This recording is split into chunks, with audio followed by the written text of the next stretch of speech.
Video game nostalgia is always an enjoyable topic, but it's easy to get corralled into a specific sort of discussion. That is to say, the moment one dons their rose-tinted gamer goggles, it can be tempting to look back specifically at console hits. Something we're certainly guilty of doing on our channel, I have to say. But sometimes you need to represent the little guy. No, not me. The child that so many of us can relate to, who had to make do with the family computer for entertainment at the turn of the century, rather than any of those newfangled X-Cubes, pleb stations and Blimptendo swatches. The PC gamers of old, who often found themselves playing either the obscure gateway content that mummy and daddy deemed appropriate for their little one, or the rad flash games they stumbled upon while surfing the World Wide Web. And those are the sorts of games we're going to be looking at today. Some of these titles, be they confined to compact disc or internet browser, may be completely unknown outside of the UK, but even within the Queen's borders, we're dealing with some pretty niche stuff here, such is the nature of childhood PC gaming. Many of these are even new to me, especially those that were popular in the noughties. I was far too busy being a cool dude teenager on my PS2 by then. Mom, is my Tony Hawk's Underground bed spread out of the wash yet? Never mind, I'll just finish the intro. I'm Peter from TripleJump, and here are 10 kids' PC games you might have missed. Number 10. CBBC's Adventure Rock.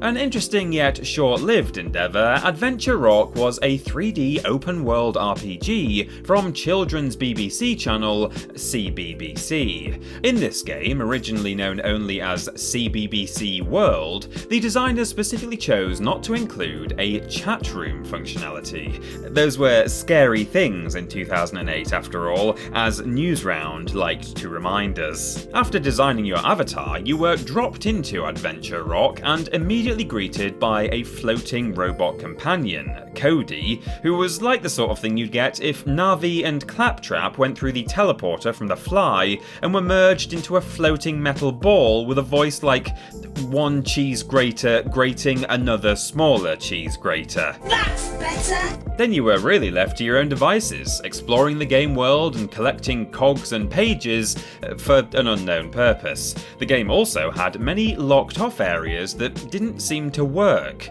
most of which remained inaccessible up until the game shut down only a year later.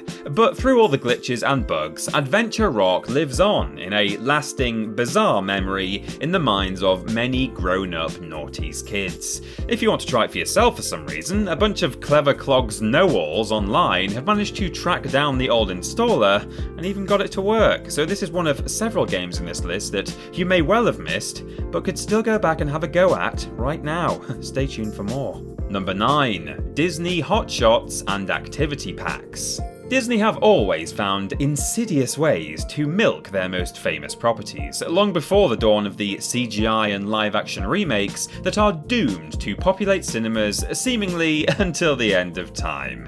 So it was around the release of the horrific Hunchback of Notre Dame 2 that we all asked for, and other direct-to-video sequels, that Disney decided to double down on the cash-in by unleashing a series of CD-ROM games for Windows. You may recognise the horrific yellow box arts. These included 101 Dalmatians, Tarzan, The Little Mermaid 1 and 2, Toy Story and its sequel, The Lion King, and Disney Princess Fashion Boutique, which we enjoyed every minute of, frankly. Unsurprisingly, the budget wasn't more than 3 hard-boiled eggs, but the cheaper Flash-animated 2D movies actually hold up a lot better than their CGI counterparts, and more often than not featured fairly convincing sound-alikes for the small snippets of dialogue uttered by the characters. Some of the games had storybook segments that led you through a simplified version of the original narrative, featuring clickable hotspots that triggered animations in the scene. Other packs didn't include the story though, instead just consisting of some minigames that had been bundled together, including a Burger Time clone for Tarzan, and the Lion King's Tetris meets Candy Crush thing with Timon and Pumbaa, where... Why are they twerking? Number 8. PAJAMA Sam.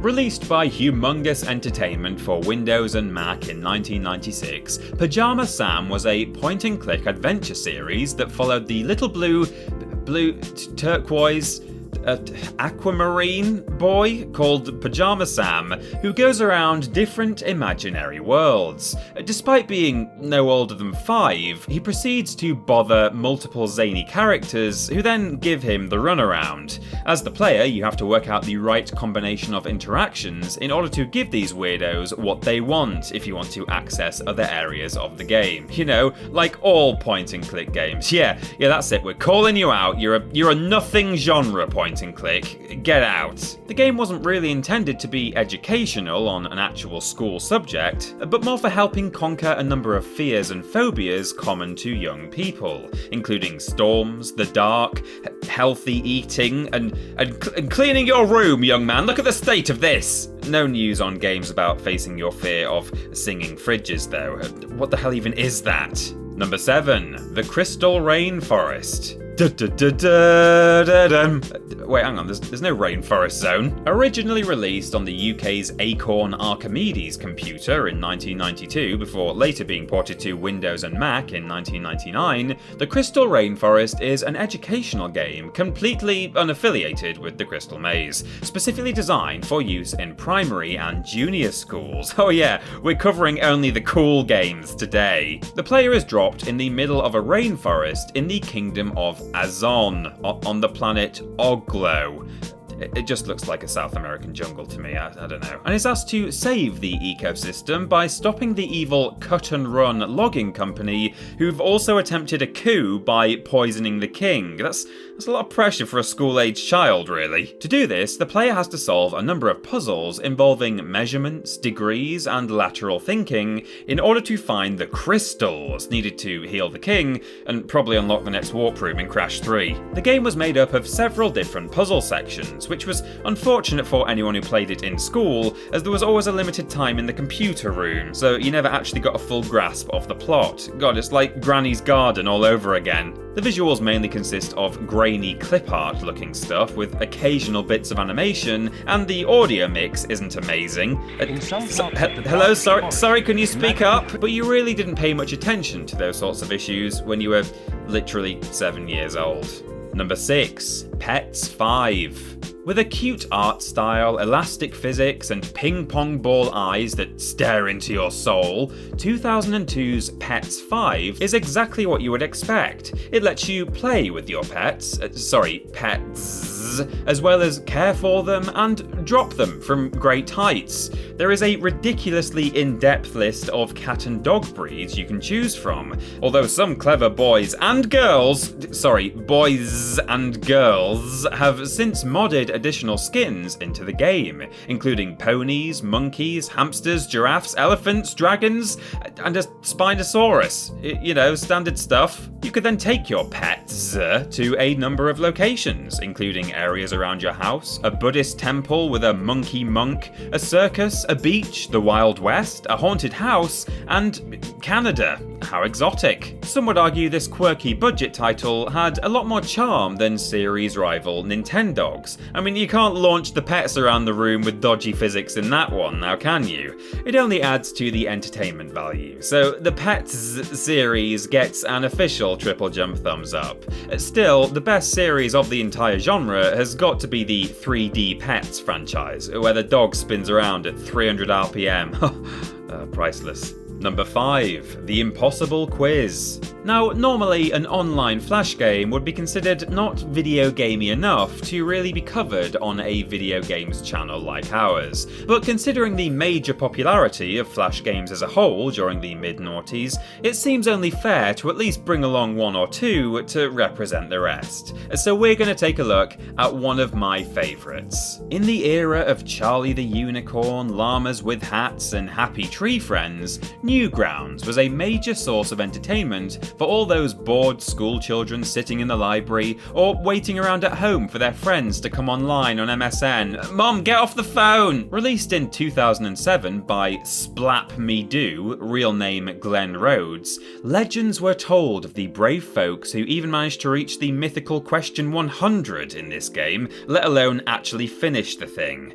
The quiz is, as the name suggests, fiendishly difficult, and was known for its bizarre answers, in-jokes, and weird QuickTime events. But the truly frustrating aspect of this wild trivia trip is that it had a limit of only 3 lives and no save points, meaning that if you got a question wrong 3 times, no matter how far you were into the game, you will be brought right back to question 1 and have to start from scratch. There are 4 holes in a polo, stop asking me that! Number 4. Diner Dash. Remember when your dreams were significantly smaller and you used to obsess over video games that let you have minimum wage jobs? Good times. Admittedly, it meant the biting political satire of Hot Dog Bush probably passed us by somewhat, because we were entertained enough just to have a job as exciting as the biggest hot dog vendor ever seen. Similarly then, Diner Dash was a strategy and time management game from a period in our development when time management was fun and not a 2-hour-long work seminar about prioritizing your tasks or synergy. Protagonist and player avatar Flo, the in-universe sister of Flo, Flowrider, Ryder, was a stockbroker before choosing to throw in the towel due to it being unfulfilling. And fair enough. I mean, imagine selling OXO cubes for a living. It's what? Stocks. Oh, that makes much more sense, I see. Anyway, in this game, you had to help Flo seat customers, clean up plates, get orders, and serve the guests, all on her own, making her way from operating a small greasy spoon to running a full-blown chain of restaurants. And hats off, I mean, opening a diner in a place called Dinertown, it's a pretty ambitious move. Number 3. The Magic School Bus series. With animations that featured mouth movements akin to the portraits from Dick and Dom in the Bungalow, and games ranging in difficulty from what is a dinosaur to creating a fish using abstract shapes, the Magic School Bus was an educational franchise that aimed to teach children about the wonders of science, like if Arthur got absorbed into the Doctor Who universe.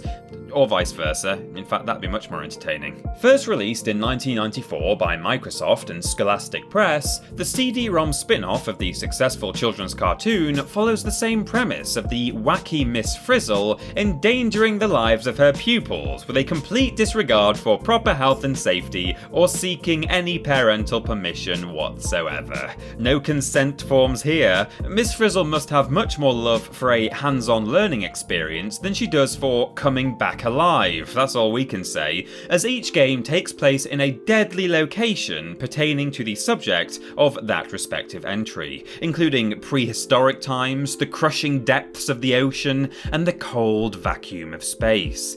Don't you remember what happened last time, Miss Frizzle? Arnold's parents had to bury their own son because of you. You are irresponsible!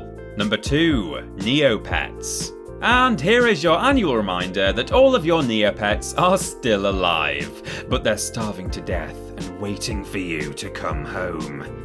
You're welcome. Despite it essentially being a very basic Flash game with actual confirmed links to Scientology, by the way, Neopets was one of the most popular online games during the mid to late 2000s. Unlike in similar title Club Penguin, which allowed you to control your happy-footed avatar and walk around the island, the creatures of Neopets were essentially still images that just occasionally shifted to reflect their mood or levels of hunger. To travel around the world, you simply clicked on areas of the overworld to load different web pages. The whole thing was basically just a very fancy PowerPoint presentation covered in dog hair.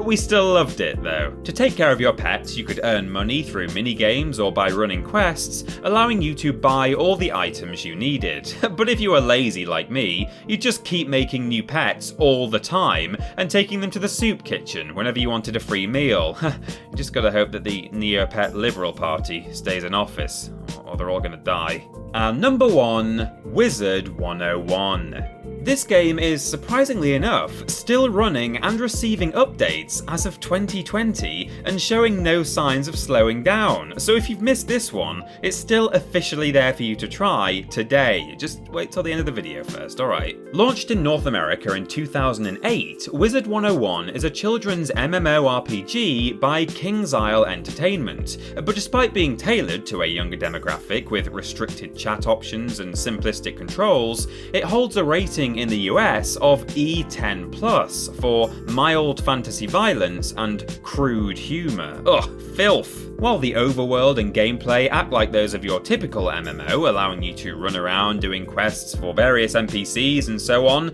the combat incorporates card game mechanics, allowing you to cast spells and summon unicorns, goblins, imps, and meteor strikes against your opponents, which I think is a little bit extreme. It's amazing the place is still standing after 10 years of this. The thing that really sets this game apart though? Well, unlike a certain multi-billion-dollar wizarding school franchise, I'm obviously talking about the worst witch, you're not sorted into one of 4 personality-based houses by a mouldy bit of headwear. No, instead you're put into one of 7 schools of thought, they being balance, life, myth, storm, ice, fire, and death.